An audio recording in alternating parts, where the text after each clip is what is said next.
So what has Trump done lately for the American people? I know what he did for some of you in the past. He fed the anger, he fed racism, he fed grudges and grievances, he fed fear. He fed the idea that our problems were caused by somebody else, immigrants, trans people, whatever, so we didn't have to take personal responsibility for our lives. And while he fed a manufactured monster of division that was created by the MAGA movement and Fox News, he starved all the things that were really important to us, like our healthcare, our finances, upward mobility opportunities, our kids' chance at a better future. Instead of the MAGA Americans asking questions like, why is it that our prescriptions cost so much money? They argued over gender and bathrooms. And instead of asking who, what, and why our manufacturing ceased to exist and why we are gutting our small towns, they focused on drag queens. And instead of demanding higher wages or better opportunities, they scrolled and trolled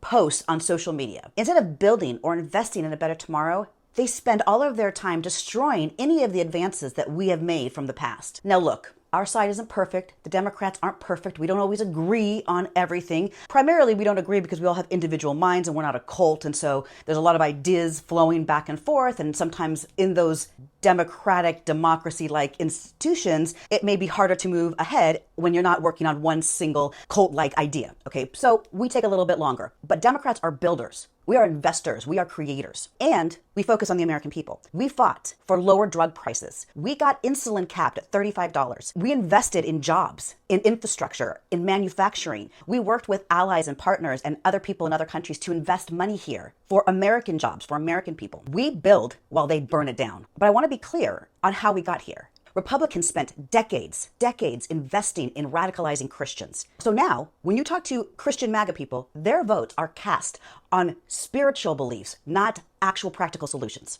Because their lives, they don't matter as much as the promised afterlife. They believe in the rapture. They're looking forward to it. So for many and most MAGA Christians, this is a holy war. And really, how different is that than radicalized religious groups in other parts of the world? You know, the ones who are promised 12 virgins in the afterlife? Let's be honest. Only a man would blow himself up for the promise of sex. Women would never do that. Well, at least not for the promise of sex. Maybe for a man who would take out the trash on a regular basis or do the dishes. That might be it in the afterlife. Yeah, I could see it. But look, different religion, same radicalization. It's all about grievances. It's all about what they don't have or what they need and what somebody else is taking away from them, when really the person who's radicalizing them is the person taking that shit away. It's just a way to control people, to promise them something in the afterlife that they really can't come and say to you, you didn't deliver, because they're dead. The billionaires get to enjoy all of that material wealth in this world, while millions of Americans are waiting to get on the other side to get their just reward. And I'm sure they're going to get their just reward. If there is a God, they will get their just reward. This argument I'm making, it comes with receipts. And I'm going to tell you how to find those receipts. If you're a Democrat, if you're anti-MAGA, or if you're a MAGA, ask Google, ask ChatGPT, ask Gemini, ask any AI. Show policies supported by Democrats in the last 20 years.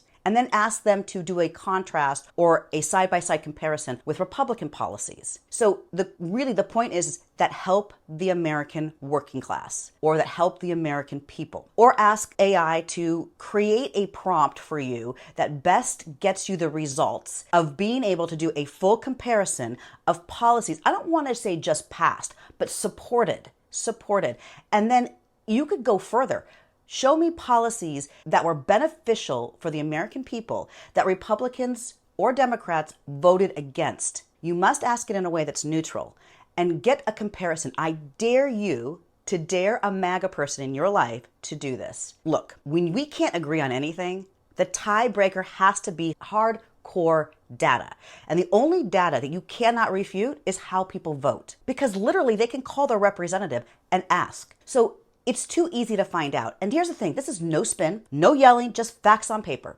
And if you have a little bit of extra cash, make a friendly wager. I'll bet you $100 that I can prove that Democrats have created more opportunities for the American people and Republicans have created more opportunities for rich, wealthy businesses since the 1970s. And you'll win that bet. And if they're not willing to do it, call them out on that shit. And then just ask them, what has Trump done for you lately? How is he making your life better? See what they say. Thanks for watching, guys. Please like and subscribe, and we will see you in the next one. Bye.